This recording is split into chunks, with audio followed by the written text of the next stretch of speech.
এই শোনো সবাই, আমাদের হাতে প্রচুর কাজ, কিন্তু হাতে সময় খুব কম। তোমাদের সবাইকে এখন কঠোর পরিশ্রম করতে হবে।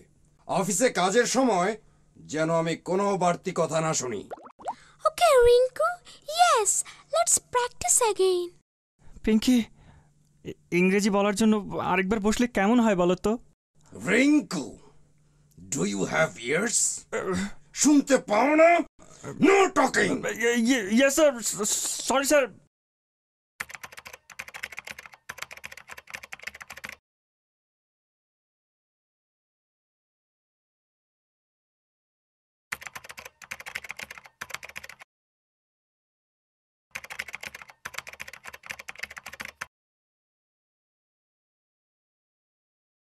I'll try. Rinku, no talking. আমাকে সাহায্য করার কথা। পিঙ্কি আমার সাথে আবারও বেরোতে, মানে ইংরেজি চর্চা করতে রাজি হয়েছে।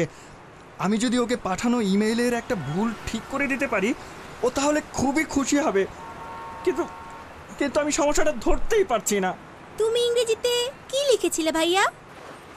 You want to meet for English conversation. ও আচ্ছা, হ্যাঁ, এখানে আসলেই একটা ভুল আছে।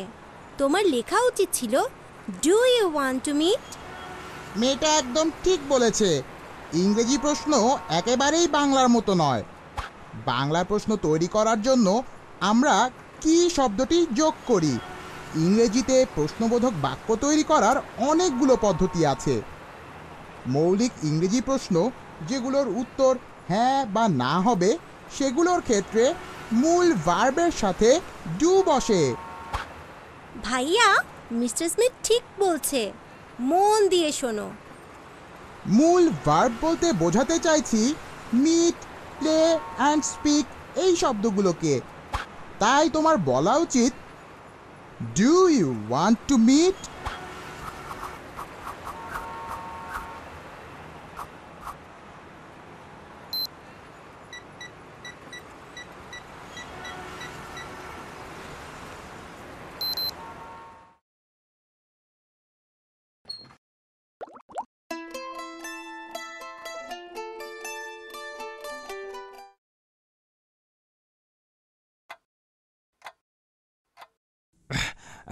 পিঙ্কি, আজকে কি ইংরেজি চর্চা করতে বাইরে যাবে? 15 মিনিটের মধ্যে আসছি।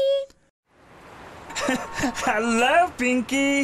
এই যে রিঙ্কু, পরিচয় করিয়ে দেই, এরা সবাই আমার ভাই। হাই।